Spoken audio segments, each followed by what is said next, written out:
If you're creating content, it's not leading into conversions and opportunities, then your content probably sucks. In this video, I'm going to show you how we create content that converts.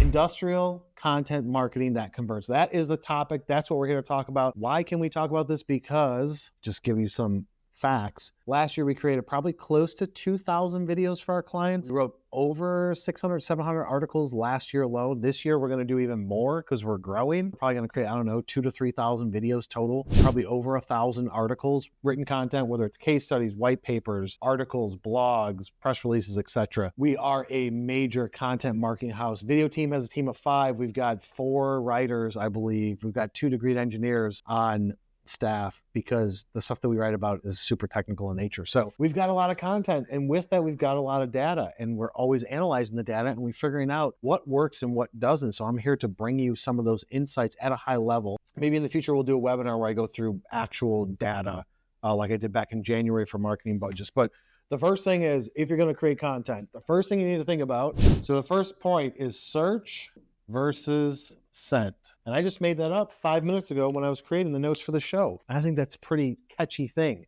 Is it search or is it sent? So is somebody searching for you for the piece of content, or are you sending it to somebody to entice them? Usually I always say when it comes to creating content, the first thing is you got to figure out, are you going after Google SEO, or you're going to trying to provide something of so much value that somebody gets so much value out of it that they then come back for more. Ideally, it's both. Ideally, it's valuable content that somebody is searching for. Same thing here, search versus send. When we break it down like that, you've got people that are organically searching for things. They could be searching on LinkedIn. They could be searching on Google. They could be searching on Bing, all those areas, searching on YouTube. They could be searching into associations, articles, journals, all that stuff. Or on the flip side of it, it's outbound marketing that you send to somebody to entice them to say, hey, click this, it's something of value, or hey, check out this freebie. So you got to start there with what is the intent of distribution method for this piece of content. On the search side, you've got to focus way more on keyword-rich data, answering questions, FAQs, and general search phrases that people are going to type into Google. And even with Gemini, Google's AI coming out into the search results, that's still just crawling the organic at this point, and then providing you with those results in a really quick, simple format at the top where it's showing AI search results through Gemini, right? For those of you that haven't experienced it, I don't know where you've been living the last 3 months. Just go to Google Chrome, type in everything, maybe 1 out of every 5, 6 times that you search. AI summary will show up at the top. That's pulling stuff from organically to give you the answer quickly so you don't have to go into it. If you're going after the search, then the strategy is going to be different. It does have to provide value, without a doubt. All content has to provide some sort of value. I say it either has to educate or entertain, possibly both. But at a minimum, if somebody's searching, you want to educate them on some piece of content. And so when they type it in, you have to make sure that the keyword density of your content is rich, 0.5% to 1.5% keyword density. What does that mean? That's how many times a phrase is in the word. So you have 1,000 words, times it by 0.5% or 1.5%. That's how many times you need to say the phrase, right? And so when you're creating the content, you have to keep that in mind. Somebody is searching on Google. They don't know anything about your brand. You get one opportunity to hook them. They're asking a question. You better come from some sort of authoritative spot. So you have to, with search, you have to be authoritative. You have to come and be like, look, I know everything about this subject. I'm a metal stamper. I'm an injection molder. I'm a robotics integrator. I'm a packaging company. I'm a machine tool manufacturer. We are the experts. You search for what's the best type of this, or how do you set up that?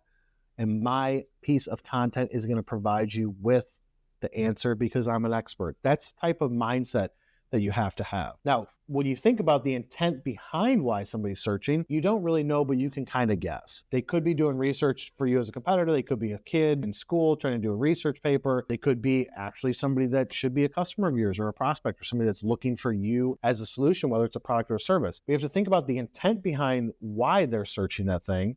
deliver a authoritative piece of content, providing them with value, and ideally in industrial, it's quick and straight and to the point. So many times when we get new clients in here, we start writing content for them, whether it's 1 article a month, 4 articles, 10 articles a month, whatever it is. And we've got a wide range of clients. Some people are like, nope, I want it dry, cutthroat, to the point, no fluff, nothing. Other clients of ours are like, I want a little bit of storytelling. I want a little bit of creativity while providing all this value and technical information. I want a little bit of that story side of it. And that's fine. We don't really tell people what's better than one way or the other. It just depends on the audience. But in general, people want it to be direct and to the point. You don't want to have a whole bunch of fluff to then get the answer. So when you're creating this content, authoritative, direct and to the point, and know the audience. Are you going after engineers? Engineers want dry content that's direct to the point. Operations and purchasing people, a little bit more storytelling, but they still want the facts, right? Especially operations people. This can save you this much time if you do these things. Efficiency, improvements, quality, etc. That's what they care about. And you already know that because you've been selling and marketing to people for years. So you already know all the common questions. Go to your sales team and be like, hey guys, what are the common questions that you guys ask? Questions, objections, issues, concerns. When you guys talk to potential customers, what are they talking about? All of those things are pieces of content. Because I guarantee that people are searching those things. So understand the intent, understand the audience, authoritative. Now on the flip side of it, when you're sending something to somebody, it has to be enticing, still has to be authoritative and provide value and be direct, but it's more marketing focused, where the leading information behind what you sent is not just, hey, check out this article on the 3 steps to improve your operational efficiency. You gotta hook them in a little bit more. So it's more marketing language, even in the title. The 2025 guide to increasing your operational efficiency by 63%, like some sort of big claim statement has to be somewhere in there. It can't just be like the 2025 guide. If you have to call it that,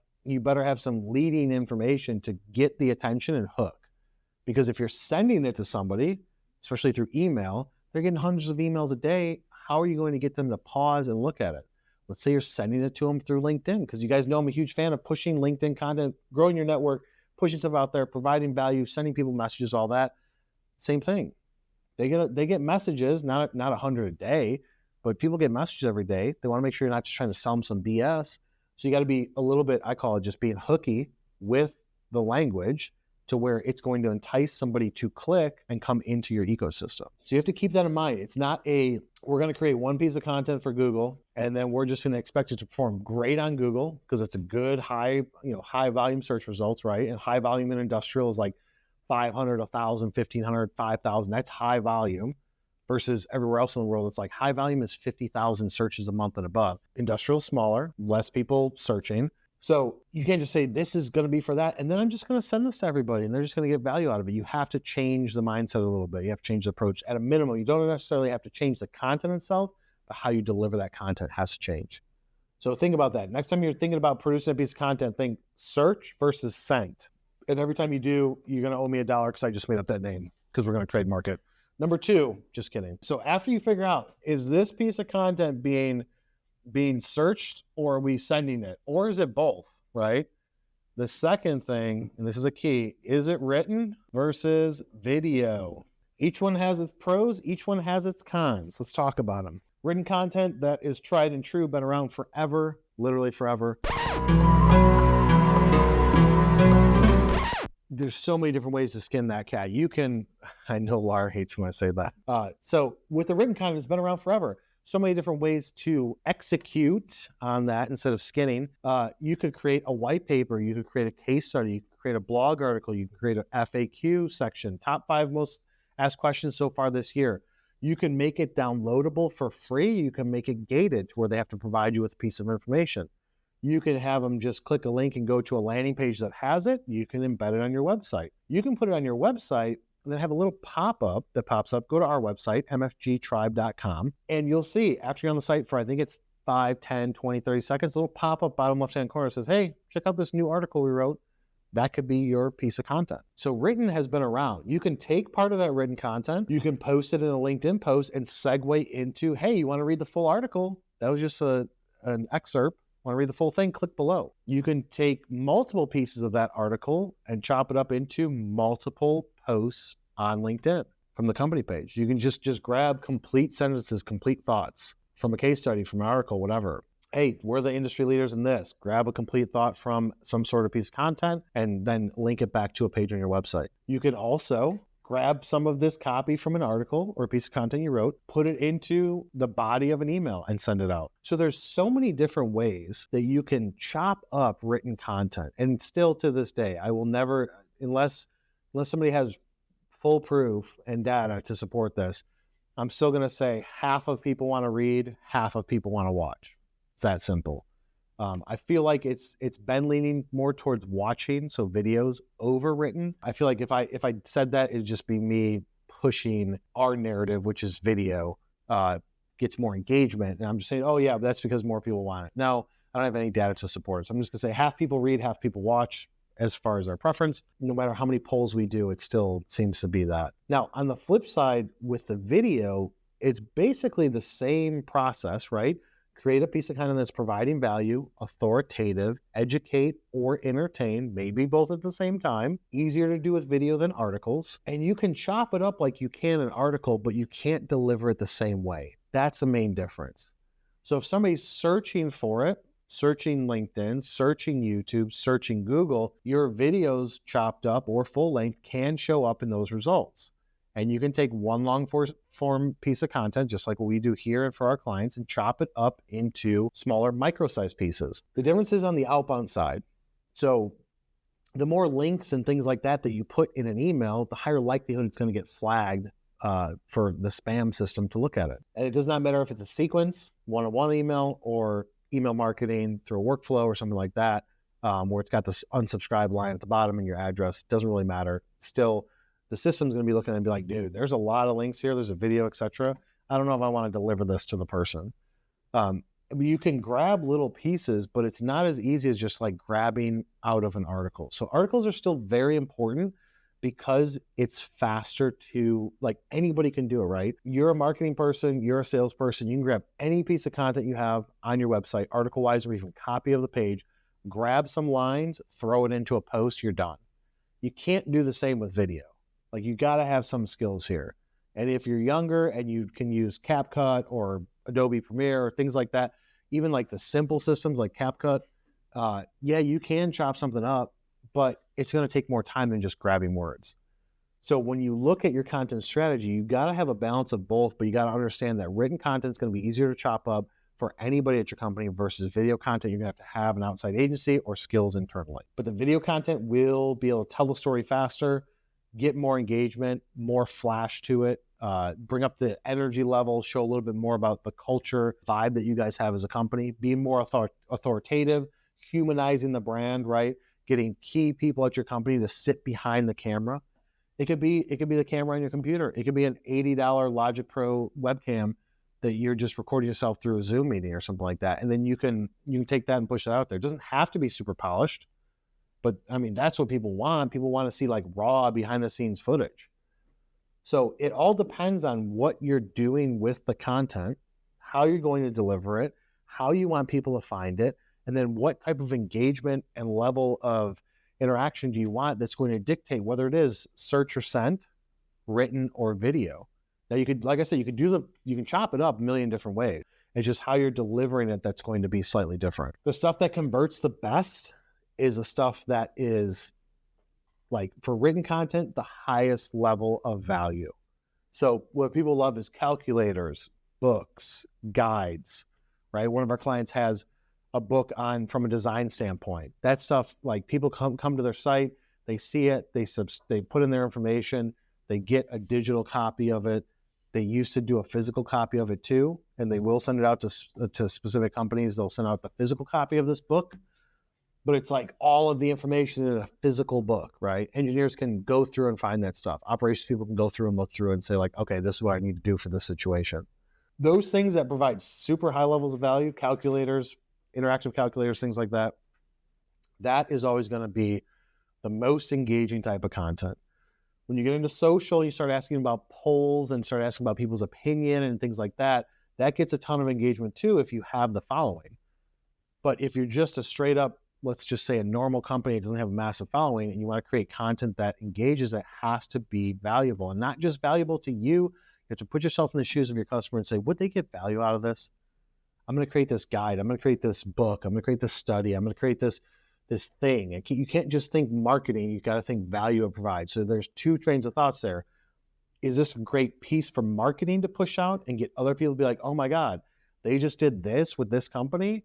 That company's similar to mine. I want them to do that with us. I'm going to reach out to them. So there's the marketing side and sales. And then there's just a straight up providing content, brand awareness, brand trust, authoritativeness. And that's going to come from things like guides, books, handy dandy things that you can just put in your pocket, right? And calculators. That's what's going to get the most out of it. Or possibly a free service, right? If you guys fill out this form, we're going to give you a free audit of X, Y, and Z. That stuff works too. Now, on the flip side of it, with video, you can do so much more. So the content that's going to get the most engagement on video would be lives like this. We're pushing our clients every day into letting us do more and more lives for them because it just works. You get people live asking questions. Hopefully we have some questions at the end of this. Hopefully it's not just me talking, but we get some questions, you get some engagement, you get to know people, you get to network, and you get to provide value, you get to ask them questions. What questions do you have of me? Let me answer them and see if I can provide you with even more value. And you create this little like ecosystem, right? That's great. There's so many people that come on these lives every single week, multiple times a week, that I've never met in person. If they needed something, guess what? I would do anything that they asked me to do. If they said, hey, Kyle, can you guys help me out with X, Y, and Z for free? I'd be like, yeah, let's do it. Not like $1 million worth of service, but like, we're doing this one thing, or can you do this one thing, or can you look at this thing for us? Yeah, absolutely, 100%. Because we created a network. And that's what you need to create too in your industrial company. You have to create some sort of, I don't want to say gimmick, but some sort of thing that you do where every day during the week you do this live where you ask questions, or you just ask questions of your target demographic, your network, your audience, whoever. You just ask them questions and you provide these answers on a weekly basis on Tuesdays at this time. That's going to get the most level of engagement. The raw behind the scenes content, shooting videos with your phone and not just DSLRs and cameras like that. People want to feel like they are behind the scenes, they're part of the team, they're in the room. They want to know secret information that's going to provide them with so much value. You want to get like, instead of doing like a super polished webinar, do a live. And then just let anybody ask any questions. But that's what's going to work. So first, to recap those 2 points. I know for those of you that watch this live, you're like, Kyle, where's the 5 points? There's usually 5. But this time there's really only 2 because it's really 4. Search versus send, number 1. Is the piece of content you're going to make intended for people searching for it, or you sending it to people?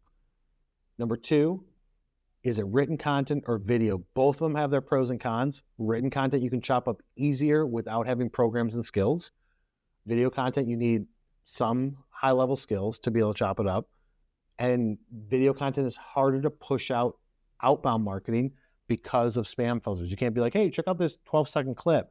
It's going to be a link to a YouTube short or to something on LinkedIn that's going to play the video. You can't just like put it inside of it, embed it. That'll definitely get flagged.